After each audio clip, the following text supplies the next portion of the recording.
When I came into Christianity, I thought God told me that this specific person was my husband. The problem with that is that I started idolizing this person. This person was the gateway to my salvation, and if I didn't marry this person, I thought that the promise God gave me wasn't going to take place. See, God gave me a promise of marriage, right? But I thought that I had to specifically marry this person. The reason why God gave me this is because I had made up my mind when I entered Christianity that I want to stay single for the rest of my life. I didn't want to date. Obviously, this was rooted in just my upbringing, not being in the most healthiest environments. I just never had a good depiction of guys. And so I had made up my mind that I don't want to date. I'm not entertaining that idea. And so God giving me this promise was very hard for me, right?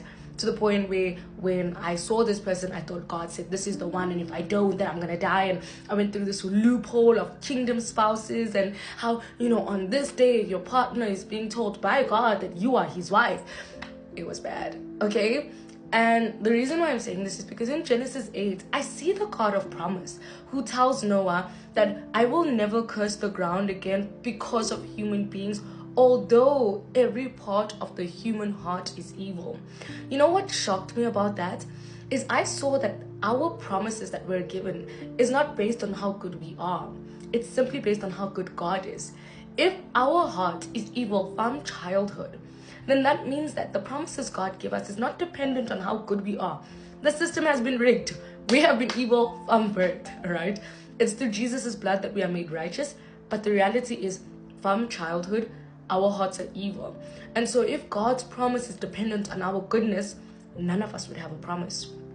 The reason why this was so powerful for me is because it showed me I didn't need to be good or to be with a specific person in order to inherit the promise of God.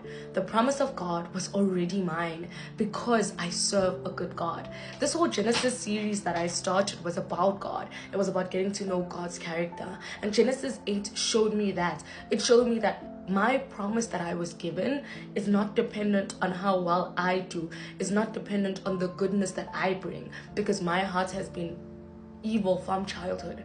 But the promise I have will come to pass simply because he is good and he does not back out on his word. He doesn't fulfill a promise because you were good and you kept your end of the bargain.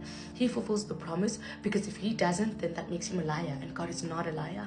And so I want to encourage you, if God is giving you a promise and you've laid it down because you keep thinking, I keep messing up, I keep showing up and I'm not giving 100%, like I'm not qualified for this promise, I want you to know that if he gave you that promise, he will make it come to pass, because it's not dependent on your goodness, it's dependent on his.